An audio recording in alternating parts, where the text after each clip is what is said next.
Hello friends, welcome to radiant competition classes. आज एक अत्यंत दुखद कहानी मैं आप लोगों से शेयर करने जा रहा हूं।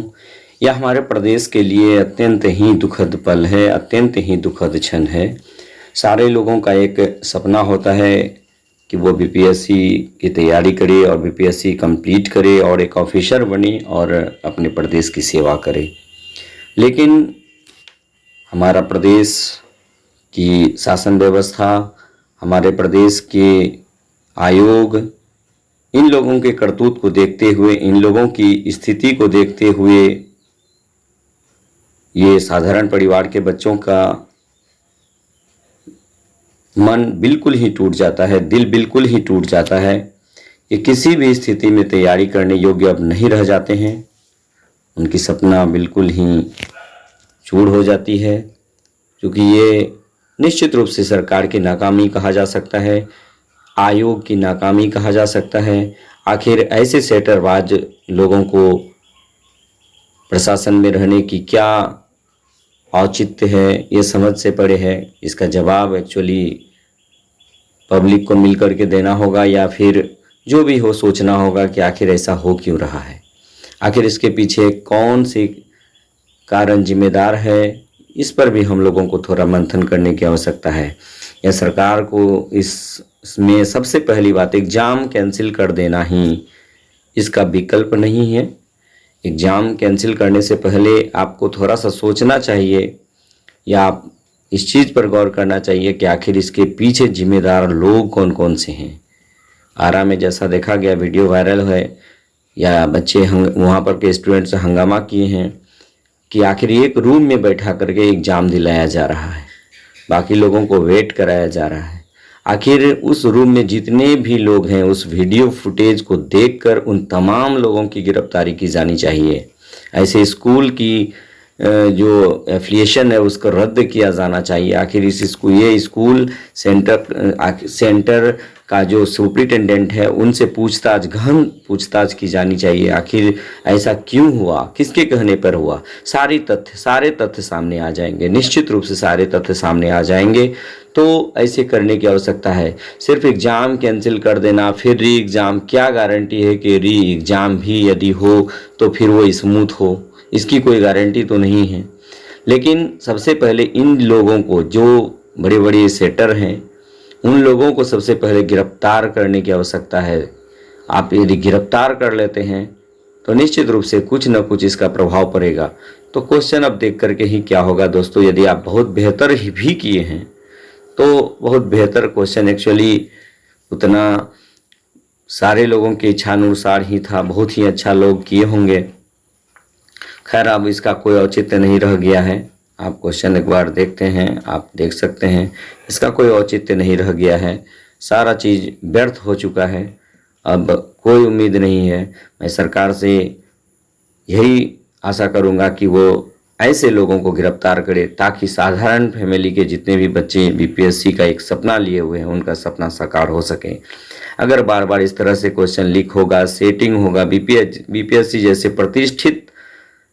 प्रतिष्ठित जो कि बिहार सरकार का सबसे टॉप जॉब इसके अंदर होता है, यदि इस तरह से यदि किया जाए, लगातार क्वेश्चन आउट कराया जाए, तो मैं नहीं समझता हूं कि साधारण स्तर के बच्चे जो है बहुत बेहतर कर पाएंगे, या उनके गार्जियन उनको सपोर्ट करेंगे।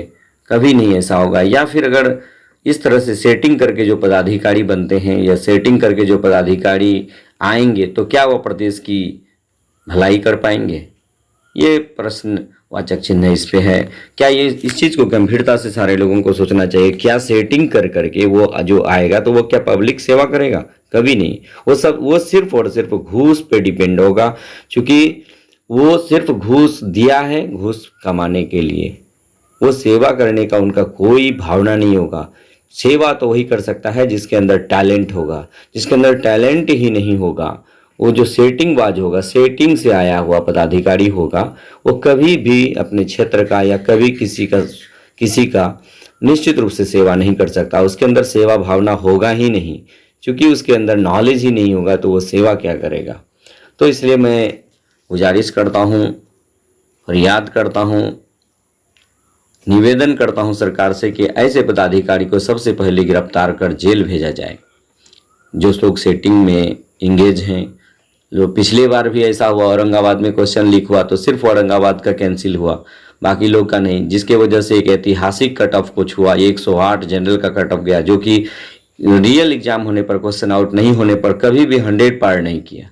पिछले बार भी एक्चुअली कैंसिल होना चाहिए था, लेकिन पिछले बार सिर्फ जो है एक सेंटर का कैंसिल हुआ, जो गलत हुआ है। पिछले बार भी गलत हुआ, पिछले बार भी सेंटरबाज लोग गया हुआ है, लेकिन इस बार संजोग बस सेटरबाजों का काला करतूत सबके सामने आ चुका है, जिसके वजह से सरकार को, जिसके वजह से आयोग को ये मजबूरन फैसला लेना पड़ा है कि एग्ज़ाम कैंसिल होगा। लेकिन एग्ज़ाम कैंसिल होना इसका स्थायी समाधान नहीं है सर। इसके लिए निश्चित रूप से ऐसे पदाधिकारी को चिन्हित करना होगा, ऐसे सेटरबाज को चिन्हित करना होगा और उन्हें जेल में डालना होगा, तभी अस्थायी समाधान हो सकता है। जहाँ तक सेंटर की बात है तो लगातार देखिए कि सेंटर भी एक छोर से दूसरे छोर दिया जाता है। आखिर क्या तुक है, क्या मतलब है, इसका तो कोई औचित्य ही नहीं बनता है। मैं तो समझता हूँ कि अगर नियरेस्ट जिला में दिया जाए तो बच्चे भी परेशान नहीं होंगे, स्टूडेंट परेशान नहीं होंगे। अपने कमिश्नरी में जैसे देखिए कि अगर जो भी कमिश्नरी, पटना कमिश्नरी में जितने 6 जिले हैं तो 6 जिले में पटना के स्टूडेंट को एक दूसरे जिले में देना चाहिए। यदि पटना का है तो उसको नालंदा देना चाहिए, नालंदा है तो पटना देना चाहिए, इस तरह से करना चाहिए।